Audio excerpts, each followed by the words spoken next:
की कमाई का सबसे बड़ा हिस्सा आता है माल ढुलाई से, लेकिन ये वो ही हिस्सा है जो अब तक विकास से अछूता रहा है। या यूं कहें कि फ्रेट को लेकर रेलवे ने वक्त के साथ ना तो कोई ठोस सुधार किया है और ना ही बदलाव किया, लेकिन जल्द ये तस्वीर बदलने वाली है। देखिए जी मीडिया संवाददाता समीर दीक्षित की एक्सक्लूसिव रिपोर्ट।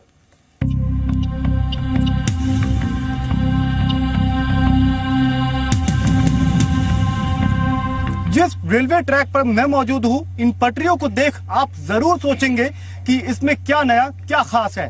लेकिन अगर मैं आपको बताऊं कि ये रेलवे पटरियां आने वाले वक्त में भारतीय रेलवे की तस्वीर और तकदीर बदल देगी, तो यकीनन आपकी दिलचस्पी बढ़ जाएगी। बेहद खास और नई तकनीक से बिछाई जा रही रेल पटरियां अब बहुत जल्द भारतीय रेलवे की तस्वीर बदलने वाली हैं। ये पटरियां रेलवे इतिहास में वो सुनहरा पल जोड़ने के लिए बिछाई जा रही हैं, जिसके बाद भारतीय रेलवे दुनिया की चुनिंदा सफल रेलवे सिस्टम की कतार में शामिल हो जाएगी।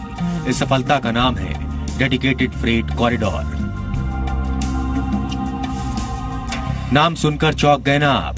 इसलिए आज हम आपको बताते हैं कि रेलवे के डेडिकेटेड फ्रेट कॉरिडोर के बारे में, जिसे जानना बेहद जरूरी भी है।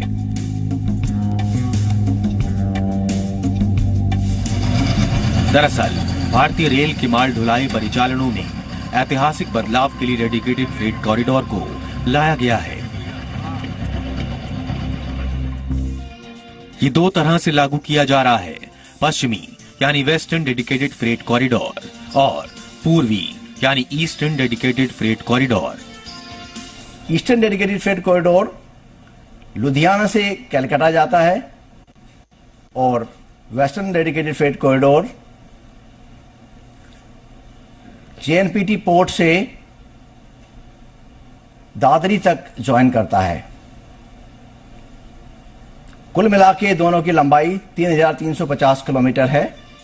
इस फ्रेट कॉरिडोर की सबसे बड़ी खासियत यह है कि इसकी पटरियों पर सिर्फ और सिर्फ मालगाड़ियां ही दौड़ेंगी और इसकी रफ्तार होगी 100 किलोमीटर प्रति घंटा। चौंकिए मत, अब तक आपने भले ही रेल की पटरियों पर मालगाड़ी को रेंगते हुए देखा होगा, लेकिन जल्द ही मालगाड़ी भी हवा से बात करती हुई सीमेंट से लेकर लोहा और फर्टिलाइजर से लेकर ऑटोमोबाइल तक सारा सामान देश के एक कोने से दूसरे कोने में पहुंचाती हुई दिखाई देंगी।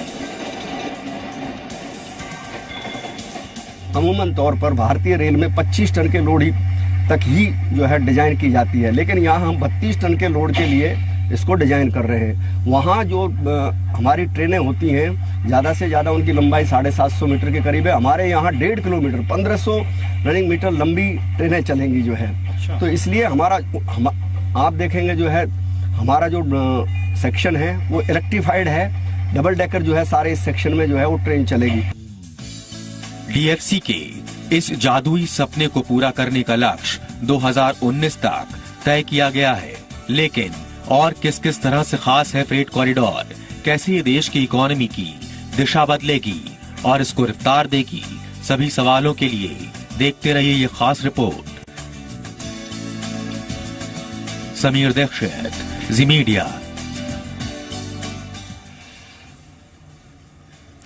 तो आखिर क्या है डेडिकेटेड फ्रेट कॉरिडोर और कैसे रेलवे के अच्छे दिनों के सपने को पूरा करेगा, कैसे देश के विकास में भागीदारी निभाएगा, देखिए खास रिपोर्ट।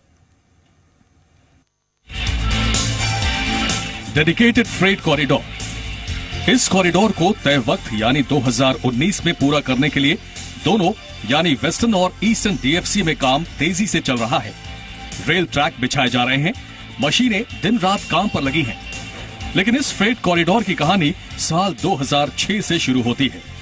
साल 2006 में रेलवे मंत्रालय ने बतौर company dedicated freight corridors corporation of India limited का गठन किया और मकसद था सिर्फ एक कि रेलवे की माल ढुलाई में ऐतिहासिक बदलाव लाया जा सके, जिससे न केवल रेलवे की आय बढ़े बल्कि देश की इकोनॉमी को भी जरूरी रफ्तार मिले। डीएफसी दो हिस्सों में बनकर तैयार होगा, ईस्टर्न डीएफसी और वेस्टर्न डीएफसी। देश के एक छोर से दूसरे छोर तक 3342 किलोमीटर नई रेल लाइन बिछाई जाएगी। इसमें ईस्टर्न डीएफसी 1840 किलोमीटर का होगा, जबकि वेस्टर्न डीएफसी 1502 किलोमीटर का होगा। ईस्टर्न डीएफसी पंजाब में लुधियाना के पास साहनेवाल से शुरू होकर हरियाणा, यूपी, बिहार, झारखंड से होते हुए पश्चिम बंगाल के दानकुनी तक का सफर तय करेगा। 2021-22 तक ईस्टर्न डीएफसी पर 153.23 मिलियन टन की माल ढुलाई का अनुमान है। 1502 किलोमीटर का वेस्टर्न डीएफसी उत्तर प्रदेश में दादरी से शुरू होकर हरियाणा, राजस्थान, गुजरात होते हुए महाराष्ट्र में जवाहरलाल नेहरू पोर्ट ट्रस्ट तक का सफर तय करेगा। एक अनुमान के मुताबिक साल 2021-22 तक वेस्टर्न डीएफसी में माल ढुलाई का आंकड़ा 152.24 मिलियन टन तक पहुंच जाएगा। डीएफसी के लिए सबसे बड़ी चुनौती है जमीन अधिग्रहण। इस महत्वाकांक्षी प्रोजेक्ट के लिए 11,548 हेक्टेयर जमीन की जरूरत है और इसको लेकर करीब 87% तक का जमीन अधिग्रहण हो भी चुका है। डीएफसी रेल लाइन पर सिर्फ मालगाड़ी ही दौड़ेगी, जिसकी रफ्तार 100 किलोमीटर प्रति घंटे तक हो सकेगी और माल ढुलाई होगी वो भी समय की गारंटी के साथ कि आपका बुक किया हुआ सामान 1 या अधिकतम 2 दिन में एक स्थान से दूसरे स्थान तक निश्चित तौर पर पहुंच जाएगा। डीएफसी पर दौड़ने वाली एक ट्रेन की लंबाई 1.5 किलोमीटर तक की होगी, जो 13,000 टन तक माल की ढुलाई कर सकेगी। देश के इतिहास में पहली बार होगा कि मालगाड़ी का अपना टाइम टेबल होगा। डीएफसी के प्रोजेक्ट को हकीकत में बदलने के लिए रेलवे ने फंडिंग के लिहाज से भी पूरी तैयारी कर ली है। 81,459 करोड़ रुपए के इस प्रोजेक्ट में वेस्टर्न डीएफसी के लिए जीका यानी Japan international cooperation agency 38,722 crore रुपए का लोन दे रही है, जबकि ईस्टर्न डीएफसी के लिए वर्ल्ड बैंक 2,725 बिलियन डॉलर की फंडिंग मुहैया करा रही है। भविष्य में जहां डीएफसी बन सकता है उसमें कोलकाता से मुंबई के बीच ईस्ट वेस्ट कॉरिडोर, दिल्ली से चेन्नई के बीच नॉर्थ साउथ कॉरिडोर, खड़गपुर से विजयवाड़ा के बीच ईस्ट कोस्ट कॉरिडोर और चेन्नई से गोवा के बीच सदर्न कॉरिडोर शामिल हैं। समीर दीक्षित, जी मीडिया।